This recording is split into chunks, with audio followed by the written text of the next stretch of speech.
बिस्मिल्लाहिर्रहमानिर्रहीम। अस्सलाम वालेकुम। डियर स्टूडेंट्स, एस्पिरेंट्स, आज के नए सेशन में आपको वेलकम कहते हैं। आज का हमारा सेशन एक नए सब्जेक्ट के हवाले से है और सब्जेक्ट का नाम है मैनेजमेंट, और इसको प्रिंसिपल्स ऑफ मैनेजमेंट भी आप कहते हैं और इसको फंडामेंटल्स ऑफ मैनेजमेंट भी कह सकते हैं, लेकिन बेसिकली हम इसका नाम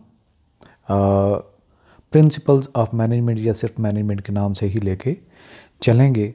और जितने भी बिज़नेस डिग्रीज़ हैं, कॉमर्स की डिग्रीज़ हैं, लाइक एमबीए है, एमकॉम है, बीबीए है, एसीएमए है, इसके अलावा सीमा है, तो पिप्फा है, ये जितनी भी प्रोफेशनल डिग्रीज़ हैं उसमें मैनेजमेंट का सब्जेक्ट बहुत अहमियत भी रखता है और फंडामेंटल सब्जेक्ट है, यानी इसके बगैर आपका जो डिग्री है वो कंप्लीट नहीं होती जब तक मैनेजमेंट आपको नहीं पढ़ाई जाती। मतलब ये एक कंपलसरी सब्जेक्ट है कॉमर्स एंड मैनेजमेंट की डिग्रीज़ के हवाले से। तो इसकी एप्लीकेशन पे बात करें तो जो भी आप डिग्री हासिल कर रहे हैं, बीबीए, एमबीए या फिर आईसीएमए, तो आपके लिए ये कोर्स जो है इम्पॉर्टेंट है। साथ में अगर आप अकाउंट्स और कॉमर्स के रेलेवेंट, जैसा कि लेक्चरर कॉमर्स है, बिज़नेस के रेलेवेंट कोई और जो पोस्ट है ग्रेड 17 की, 18 की, तो उसके लिए आपका समटाइम सब्जेक्ट जो होता है वो डिस्क्रिप्टिव में भी federal public service commission add करता है। तो ये हर लिहाज से किसी भी एंगल से आपको ज़रूरत है मैनेजमेंट साइंसेस को गो थ्रू करने के हवाले से, तो ये कोर्स आपकी रिक्वायरमेंट पूरी करता है। सो सबसे पहले तो हम स्टार्ट करेंगे, इसका पार्ट ए है इंट्रोडक्शन टू मैनेजमेंट, और इसमें फर्दर जो हमारा चैप्टर है वो मैनेजमेंट डेफिनेशंस एंड फंक्शंस के हवाले से होगा। और आज का जो हमारा टॉपिक है वो है concept of management and manager. Management के कॉन्सेप्ट पे बात करेंगे, मैनेजर पे बेसिक हम बातें करेंगे, बहुत ज़्यादा डीप नहीं जाएंगे चीज़ों में, क्योंकि हमने थारोली इन्हीं चीज़ों को कवर करना है और बहुत निटिग्रिटी में आगे चीज़ें चलेंगी। आज ही अगर हम मैनेजमेंट के कॉन्सेप्ट को ओवरऑल क्लियर करने पे बैठ जाएं, मैनेजर के रोल को क्लियर करने पे बैठ जाएं, तो लेक्चर बहुत लंबा हो जाएगा। हमने छोटे छोटे लेक्चर्स में तरतीब से चीज़ों को लेके चलना है। सो सबसे पहले हम देखते हैं कि मैनेजमेंट का कंसेप्ट है क्या। नाम से भी ज़ाहिर है मैनेजमेंट। और सबसे बड़ी बात शुरू करने से पहले आपको बताता चलूँ, ये वो ऐसा सब्जेक्ट है जिसको आप प्रैक्टिकल लाइफ में कहीं पे भी आप बैठे हैं और मैनेजमेंट के प्रिंसिपल्स को, इसके जो बेसिक फंडामेंटल रूल्स हैं उनको अप्लाई करते हैं, तो आप एक अच्छे मैनेजर बन सकते हैं। सो किसी तरह से भी घर के मामलात में, अपने पर्सनल मामलात में, आप अपने ऑफिस के मामलात में, आप एक मैनेजमेंट की सीट पे बैठे हैं, टेक्निकल की सीट पे बैठे हैं, फिर मैनेजमेंट की हर जगह ज़रूरत पड़ती है। घर के ज़रूरियात पूरी करने में भी मैनेजमेंट की ज़रूरत पड़ती है। तो इसलिए ये वो सब्जेक्ट है जो प्रैक्टिकली एक इंसान के अंदर एक नफासत लेके आता है, एक इंसान के अंदर क्वालिटी लेके आता है, उसके अंदर बेहतरी लेके आता है, उसको अंदर प्रोफेशनलिज्म लेके आता है। तो इस सब्जेक्ट को आपने बहुत इंटरेस्ट से लेके चलना है, समझना है। तो पहले बात कर लेते हैं मैनेजमेंट। मैनेजमेंट है क्या? Management is a universal and fundamental concept that is crucial for the success and efficiency of any organisation. अब यहाँ पे हम किसी भी ऑर्गेनाइजेशन की बात करते हैं, एक सक्सेसफुल है, दूसरी सक्सेसफुल नहीं है। और बेसिक अगर देखा जाए तो जो सक्सेसफुल होती है वो अपने रिसोर्सेज को प्रॉपरली मैनेज करती है, उनको बेहतर तरीके से यूटिलाइज़ करती है, जो उसने अपनी गोल सेट की होती है उनको अचीव करने के लिए स्ट्राइव करती है, कोशिश करती है, लीड करती है, ऑर्गेनाइज करती है चीज़ों को, और फिर वो मूव करती है, तो अचीव करती है अल्टीमेटली। यानी कि एक फेल्ड ऑर्गेनाइजेशन, एक सक्सेसफुल ऑर्गेनाइजेशन, दोनों में फ़र्क मैनेजमेंट का ही होता है। मैनेजमेंट क्या है? जो आपके पास रिसोर्सेज हैं उनको प्रॉपरली यूटिलाइज़ करें, उनको इस तरीके से लेके चलें कि आपकी चीज़ें एफिशिएंटली यूटिलाइज़ हों, जिनसे जितना ज़्यादा फ़ायदा हो सकता है इन टाइम उनसे फ़ायदा उठाएं। इन इट इन्वॉल्व, मैनेजमेंट क्या है? It involve coordinating, overseeing the activities of individuals and resources to achieve organisation goals. Organisation ने कहा कि जी हमने टॉप ऑर्गेनाइजेशन बनना है पाकिस्तान की या पूरी दुनिया की, अब उसने ये गोल सेट कर ली। अब उसके पास जितने रिसोर्सेज हैं या जितनी उसके पास मैन पावर है, स्किल रखने वाले जितनी अच्छा क्वालिटी का मटेरियल होगा, मशीनरी होगी, लोग होंगे, उतना ही वो बेहतर परफॉर्म करेगी। सो मैनेजमेंट का मकसद ये है, जो आपने गोल सेट किए है और आपके पास रिसोर्सेज हैं, उनको कोऑर्डिनेट करना है और इंडिविजुअल की एक्टिविटीज़ को ओवरसी भी करना है, उनके अंदर एफिशिएंसी भी लेके आनी है, गोल पे नज़र रखनी है और उनको अचीव करने के लिए स्ट्रेटजीज डेवलप करनी है और आपने यूनि डायरेक्शन में मूव करना है।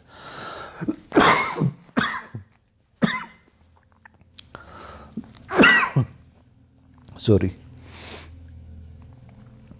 The concept of management encompasses various function, principles and rules.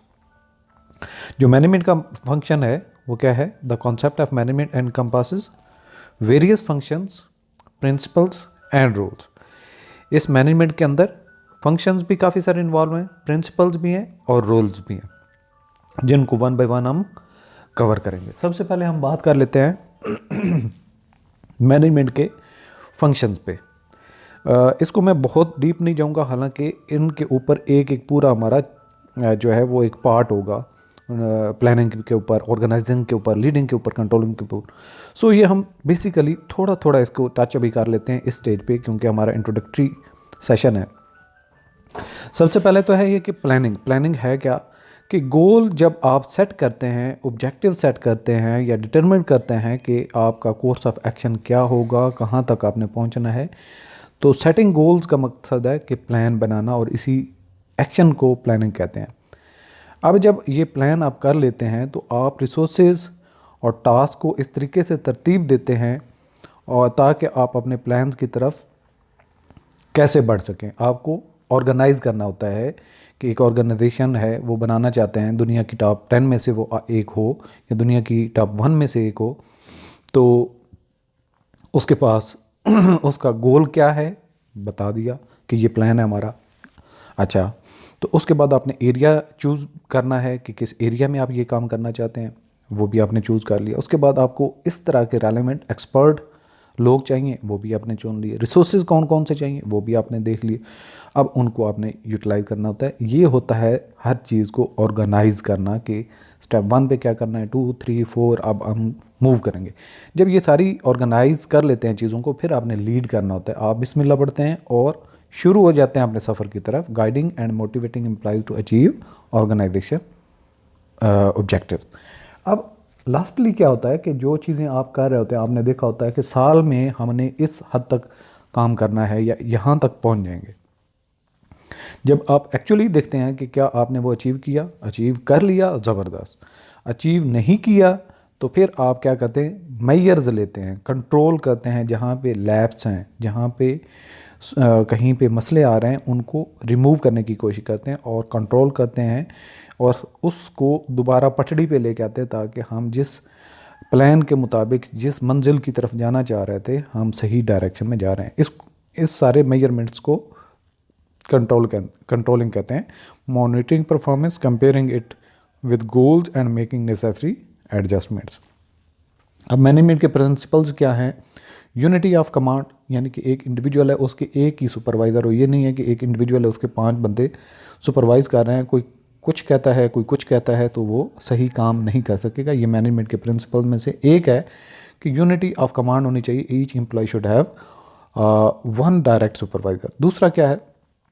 Scalar chain. इसकी स्केलर चेन होनी चाहिए, यानी कि आप जिस तरीके से एक लाइन लगाते हैं तो चेन जो है वो एक तरतीब से हो, यानी कि ऊपर अगर एक इंडिविजुअल है वो अपने असिस्टेंट डायरेक्टर को रिपोर्ट करता है, असिस्टेंट डायरेक्टर डायरेक्टर को करता है, डायरेक्टर फिर आगे जो है वो मैनेजिंग डायरेक्टर उसको करता है। तो इस तरीके से स्केलर चेन होनी चाहिए। The hierarchy of authority from top to bottom होनी चाहिए। इसके अलावा डिवीजन ऑफ लेबर होनी चाहिए कि जो जिसका काम उसी को साझे। अब जो टेक्निकल बंदा है, मशीन पे काम कर रहा है, उसको आप मैनेजमेंट का काम पे ना लगाएं, बल्कि उसको उसकी टेक्निकल काम पे रहने दें। इसको कहते हैं जिसका काम उसी को साजे, division of labour, specialisation to improve efficiency. इसी तरह से यूनिटी ऑफ डायरेक्शन कि अगर एक ऑर्गेनाइजेशन के अंदर 5 डिपार्टमेंट हैं तो सबका ऑब्जेक्टिव एक होना चाहिए। एक का ऑब्जेक्टिव कुछ और हो, दूसरे का कुछ और हो, तीसरे का कुछ और हो, बल्कि एक यूनि डायरेक्शन में हो, यूनिटी हो, सारा सबको पता हो कि हमने ये टारगेट अचीव करना है और हमारे पास ये टाइम है, हमने ये चीज़ें अपने एंड पे करनी है। तीसरे नंबर पे आ जाता है levels of management. Top level पे एक मैनेजमेंट होती है जो बिल्कुल आप ये समझते हैं कि मैनेजिंग डायरेक्टर होता है और साथ उसके डायरेक्टर्स होते हैं। ये टॉप लेवल की मैनेजमेंट होती है जो ओवरऑल गाइड कर रही होती है नीचे वाले मैनेजर्स को। आपने इस हद तक इतने दिनों में ये काम करवा लेना है, ये काम करवा लेना है, हमारा प्लान ये। उन प्लान बनाना और उसको अचीव करवाना, नीचे तक कम्युनिकेट करना जो वो चाह रहे हैं, इसको ये काम होता है टॉप लेवल मैनेजमेंट का, responsible for overall strategic decision. दूसरे नंबर पे मिडिल लेवल पे मैनेजमेंट होती है जिसने नीचे वाले जो वर्क फोर्स है, हमारे पास फ्रंट लाइन मैनेजमेंट है, नीचे वाले जो सुपरवाइज़र हैं, ये जो वर्कर्स हैं, उनके साथ और टॉप लेवल की मैनेजमेंट के साथ कोऑर्डिनेट करना होता है। टॉप लेवल मैनेजमेंट क्या कह रही है वो कम्युनिकेट करना नीचे, और नीचे जो हो रहा है वो ऊपर कम्युनिकेट करना, और जहाँ पे भी प्रॉब्लम हुआ उस प्रॉब्लम का सोल्यूशन जो है वो उसमें हेल्प करना, ऊपर वालों को भी नीचे वालों को। ये होता है मिडिल लेवल पे मैनेजमेंट होती है। Implements policies and plans of top level management. इसके बाद फ्रंट लाइन मैनेजमेंट आती है जो लोअर लेवल पे जो काम कर रही थी, directly involve in day to day operations and supervising employees. अब आ जाती है बात, ये तो हमने थोड़ा बहुत मैनेजमेंट के बारे में बात कर ली। अब हम देख लेते हैं मैनेजर। मैनेजर क्या है? ये वही शख्स है, अगर हम ओवरऑल मैनेजमेंट की बात करें तो उसमें कई सारे मैनेजर होते हैं। एक मैनेजर को एक एरिया दिया गया होता है कि यहाँ के मामलात को आपने संभालना है। उसके पास रिसोर्सेज भी होते हैं, उसने रिसोर्सेज को यूज़ करते हुए जो ह्यूमन फैक्टर्स है, जो आपके पास वर्क फोर्स है, उसको लिंक करना होता है उन मशीनरी को चलाने के लिए, इस्तेमाल करने के लिए, उसको प्रॉपर यूटिलाइज़ करने के लिए, और उनको मोटिवेट भी रखता है, उनकी ज़रूरियात का भी ख्याल रखता है, उनको गाइड भी करता है। ये सारे के सारे रोल्स जो होते हैं मैनेजर। तो मैनेजर एक ऑर्गेनाइजेशन में और मैनेजमेंट में एक इकाई की अहमियत रखती है। हर मैनेजर की अपनी अहमियत है। कोई भी मैनेजर जो होता है अगर किसी जगह पे लैप्स करेगा तो ओवरऑल ऑर्गेनाइजेशन जो है वो कोलैप्स होने लगेगी, या वो जो अपने टारगेट उसने सेट किए हैं वो अचीव करने में कामयाब नहीं हो सकती जब तक हर मैनेजर अपनी इन चीज़ों को परफॉर्म नहीं करता। तो मैनेजमेंट के एंगल से मैनेजर को अगर देखें तो ये बड़ा एक अहम रोल रखता है, और इसको बहुत सारे आगे फर्दर इसने काम करने होते हैं एट अ टाइम। पहले इसकी डेफिनेशन देखते हैं। मैनेजर ऐसा कौन सा शख्स है? A manager is an individual responsible for planning, organizing, leading and controlling resources within an organization to achieve its goals। तो ऑर्गेनाइजेशन के अंदर उसने फर्दर जो भी उसको एरिया दिया गया उसने भी प्लान फर्दर बनाने हैं कि मेरा ये 10 बंदों का ग्रुप है, मैंने एक पार्ट बनाना है किसी भी प्रोडक्ट का, जो फाइनल प्रोडक्ट हम बनाते हैं, तो उसके बारे में वो भी प्लान करेगा, ऑर्गेनाइज करेगा, लीड करेगा और कंट्रोल करेगा। Managers operate at different levels within an organisation and their roles may vary accordingly. अब ये डिपेंड करता है कि मैनेजर किस जगह पे काम कर रहा है, उस हिसाब से या उसका फंक्शन चेंज हो जाते हैं। जब हम इंटरपर्सनल रोल की बात करते हैं तो इसमें इन्वॉल्व क्या करता है, लोगों के दरमियान में उसका जो रोल रहता है, interaction with others, figure head कि एक सिंबल होती है जिसको वो सारे कंट्रोलिंग के लिए वो इस्तेमाल हो रहा है, और सारे उसकी बात मानते भी हैं। लीडर वो उसके अंदर ये खासियत होती है कि वो लीड करता है।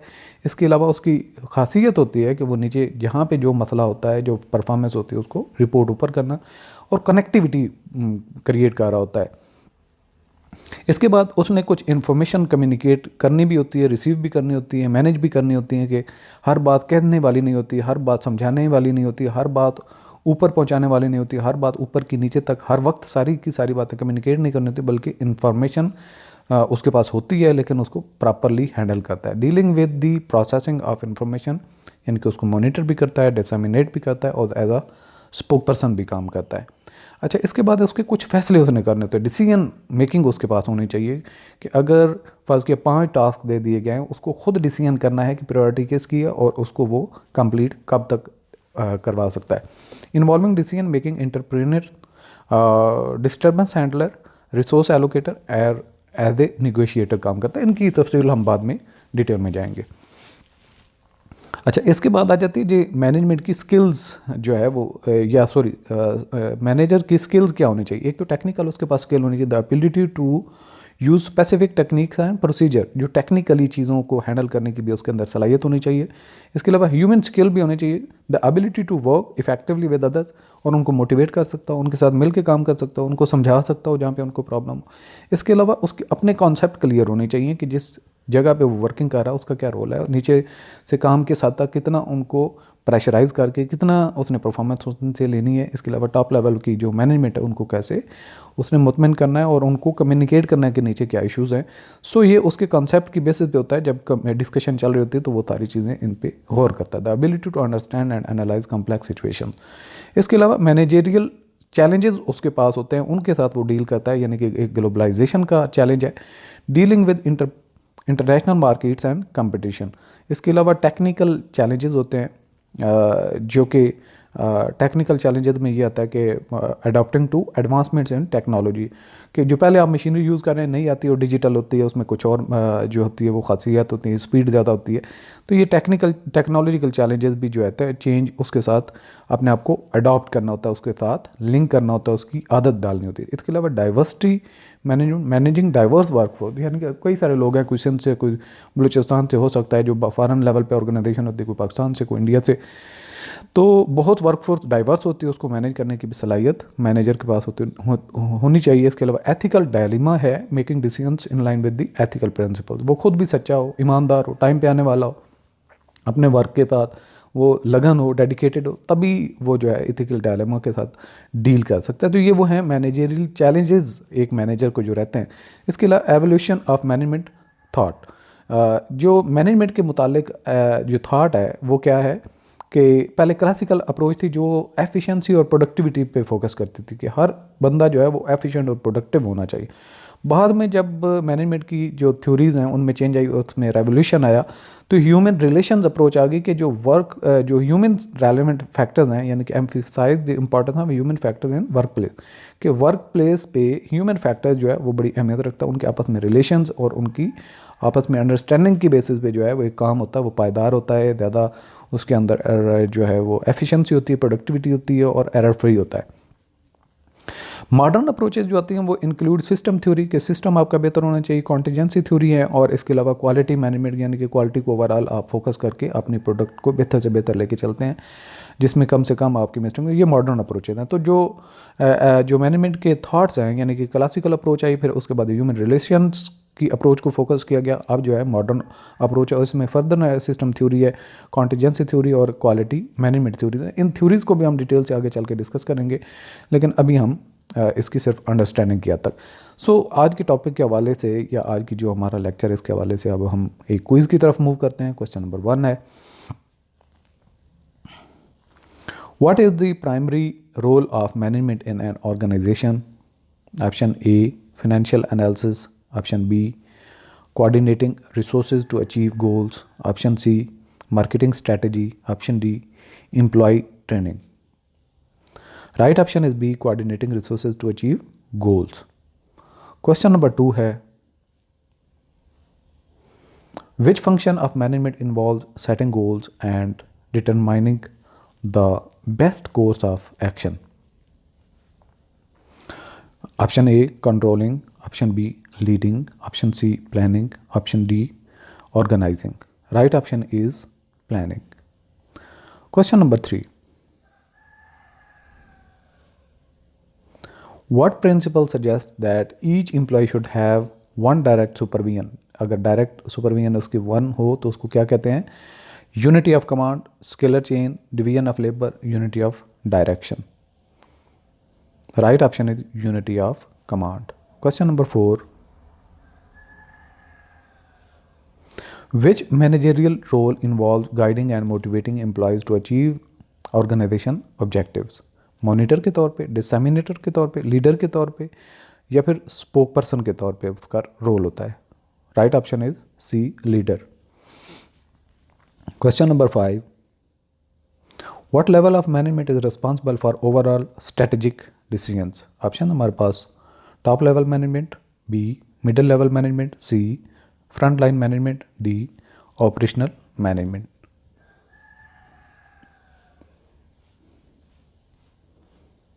Right option is A, top level management. Question number 6.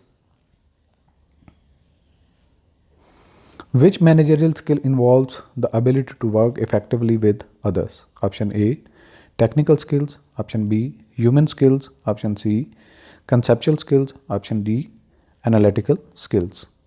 Right option is human skills. Question number 7. What is one of the challenges that managers face in the modern business environment? Option A, industrial revolution. B, ethical dilemmas. C, agricultural practices. D, natural resources. Right option is B, ethical dilemmas. Question number 8.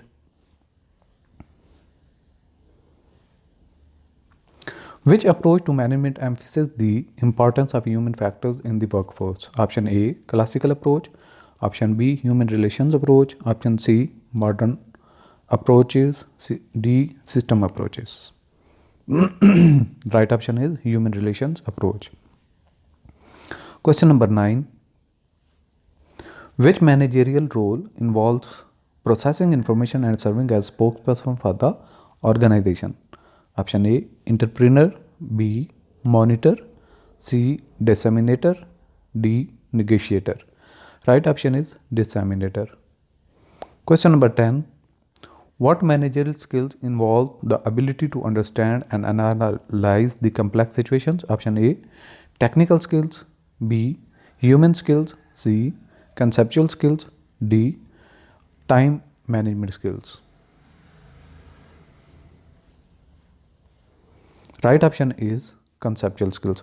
सो आज की हमारी जो discussion थी उसमें कुछ आगे advance level पे question 2-3 थे, जिनमें जैसे डिसेमिनेटर वगैरह उसका क्या फंक्शन है, मॉनिटर का क्या फंक्शन, ये हमने जब मैनेजर का इंडिविजुअल का रोल होगा उसकी डिटेल में हम जाएंगे तो ये सारी चीज़ें आपकी अंडरस्टैंडिंग इनकी हो जाएगी। अभी तक अगर आप सही तरीके से उनका आंसर नहीं कर पाए तो आपने ये नहीं समझना कि टॉपिक में इन चीज़ों का जिक्र था, हम समझ ही नहीं पाए तो हमें बात नहीं की। हमने एक्चुअली उसकी डिटेल में बात की ही नहीं, क्वेश्चन उसके रेलेवेंट कुछ थे जिनको हम बाद में जब डिटेल में डिस्कस करेंगे तो आपको सारी समझ उसकी भी आ जाएगी। अल्लाह हाफ़िज़।